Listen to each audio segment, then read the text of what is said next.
Los procesos de paz en Colombia han estado vigentes durante la historia de nuestro país. Por eso, para comenzar, haremos una breve reseña histórica de los procesos de paz que han marcado nuestra historia. Uno de los diálogos de paz que se ha visto en la historia desde el inicio de su gobierno fue el de Belisario Betancur. Planteó la necesidad de iniciar un proceso de paz y ejecutar una reforma política que facilitara la realización de diálogos con la guerrilla y demás grupos ilegales con el fin de llegar a la solución negociada del conflicto. Con este objetivo impulsó un proyecto de amnistía ante el Congreso, el cual se convirtió en ley a finales de 1982. En ese proceso de diálogo participaron las Fuerzas Armadas de Revolución de Colombia, las FARC, el EPL, M-19, ELN y el ADO.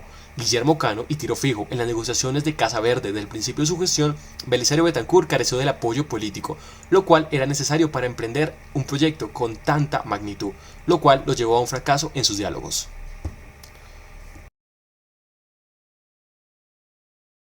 En este gobierno, el presidente Juan Manuel Santos intenta una vez más hacer las negociaciones con el terrorismo. Por eso, se encuentran diálogos de paz en La Habana. Para hablarnos un poco del tema y acercarnos un poco más a este tema, tenemos un invitado especial. Él es politólogo de la Universidad Javeriana. Su nombre es Jorge Camargo. Adelante, cuéntenos cómo ha sido el proceso de paz y acérquenos un poquito a este tema que nos interesa a los colombianos. Los diálogos de paz en La Habana, Cuba, buscan una salida negociada al conflicto armado interno en Colombia. Datan de hace 3 años, aun cuando no se puede perder de vista que la fase exploratoria o fase de tanteo para iniciar dichas negociaciones datan desde el año 2011, cuando existían los primeros acercamientos entre la guerrilla de las FARC y el gobierno nacional.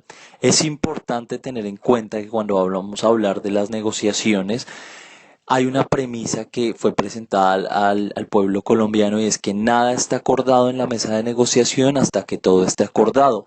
No se pueden brindar concesiones antes del acuerdo y de una firma de la paz, lo cual se puede ver como un incumplimiento con los indultos que actualmente se le está brindando a las FARC. Considero que el gobierno de Juan Manuel Santos está brindando unas concesiones anticipadas a las FARC, las cuales, más allá de ser incentivos para la paz, pueden brindarse en gabela jurídica y gabela política. Cabe recordar también que dichos diálogos están compuestos por una agenda de negociación de 5 puntos, pero se le está agregando un sexto punto. Dichos puntos son el tema agrario, la participación política, el negocio de las drogas como un negocio ilícito, el tema de las víctimas, la terminación del conflicto y la dejación de armas, pero también la refrendación e implementación de los acuerdos. En este momento nos encontramos en una fase de acuerdos parciales y protocolarios, donde se acordó una hoja de ruta, donde se están llegando a acuerdos y consensos en los múltiples puntos de negociación. En cuanto a los tropiezos y percancias que ha tenido el acuerdo, han sido varios, y las FARC han sido responsables de la gran mayoría de tropiezos. Uno de ellos, y el más sonado, evidentemente, que generó la suspensión de los diálogos, fue el secuestro del general Rubén Darío Alzate a finales del año 2014. Pero aun cuando los hechos que vamos a mencionar no han generado una suspensión de los diálogos, también sí han generado mucha controversia y malestar en la sociedad colombiana y en la opinión pública. Es la muerte de 11 soldados, el envenenamiento de ríos, el atentado a la infraestructura y a la población civil y a la fuerza pública. Entonces, yo creo que se han dilatado tanto los diálogos precisamente por eso, y también porque el monólogo de las FARC es muy complicado. Ellos manejan una retórica en la cual intentan relativizar todos sus crímenes y delitos de lesa humanidad. No aceptan el secuestro, no aceptan la extorsión, no aceptan el narcotráfico dentro de sus fuentes de enriquecimiento y de financiación.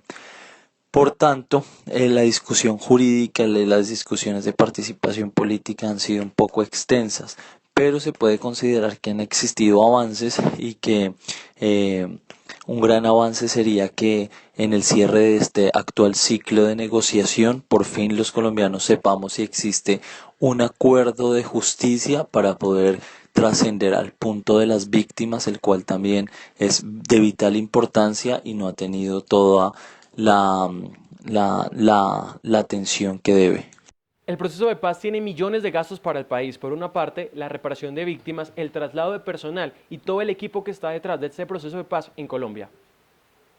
De acuerdo con las cifras citadas por el mandatario Juan Manuel Santos, que corresponden al Fondo del Programa Especializado para la Paz, son cerca de 14.000 millones de pesos los cuales han invertido.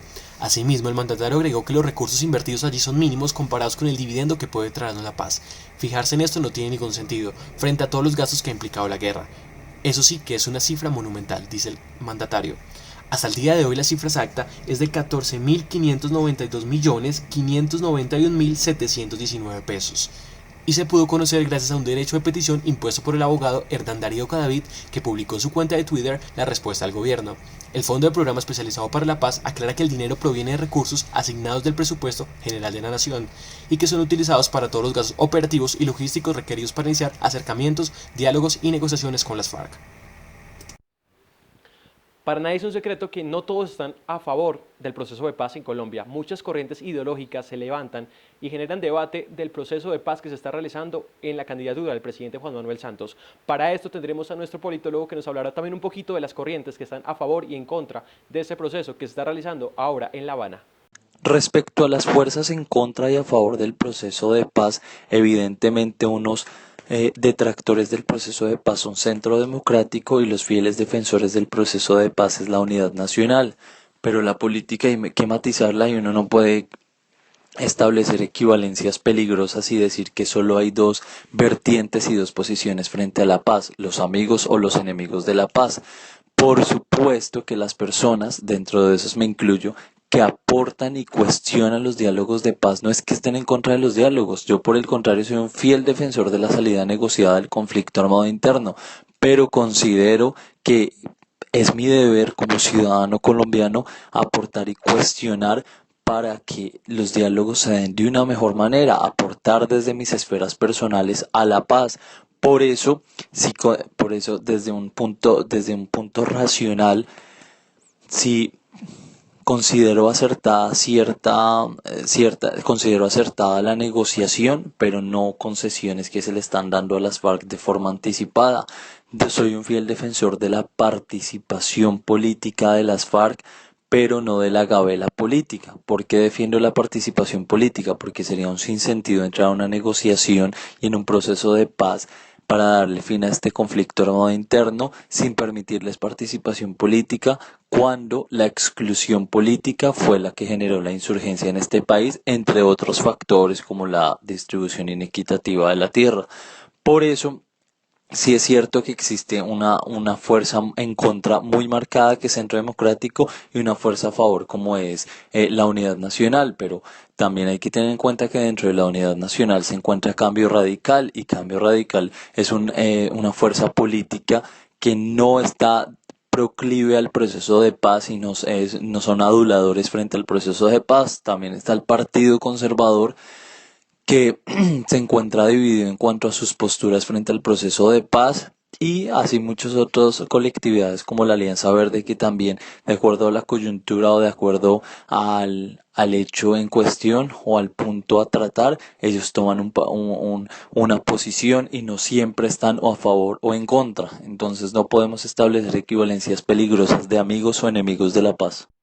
Para finalizar, tendremos que tener en cuenta que cuando se firme la paz, los llamados terroristas se involucrarán de nuevo a nuestra sociedad. ¿Hasta qué punto nosotros como colombianos aceptaremos esto? Personas que le han hecho daño a nuestro país serán personas que participarán de manera activa, de manera social y de manera política. ¿Y ellos hasta qué punto se van a adherir de manera correcta a nuestra sociedad? Algo que me parece importante es cómo las personas y nuestro país va a olvidar las masacres que estas personas hicieron. Cómo de alguna manera vamos a perdonar y seguir con ellos en nuestras vidas y hacerlos parte de nuestra sociedad. Como todos sabemos, ellos piden una participación social y política en nuestro país, pero ¿hasta qué punto nosotros como colombianos aceptaremos que sean exonerados de las cárceles y de cualquier tipo de castigo? Aunque se habla de penas mínimas, podemos decir que no es suficiente para los colombianos que fueron de alguna manera masacrados y que sus familias aún están sufriendo. Y para dejar en el tintero, ¿qué nuevos brotes de violencia aparecerán en nuestro país después de ser firmado el acuerdo de paz en La Habana? ¿Qué controversias generará? ¿Qué secuelas dejarán los colombianos? Soy Nicolás Espinosa para Sin Mente.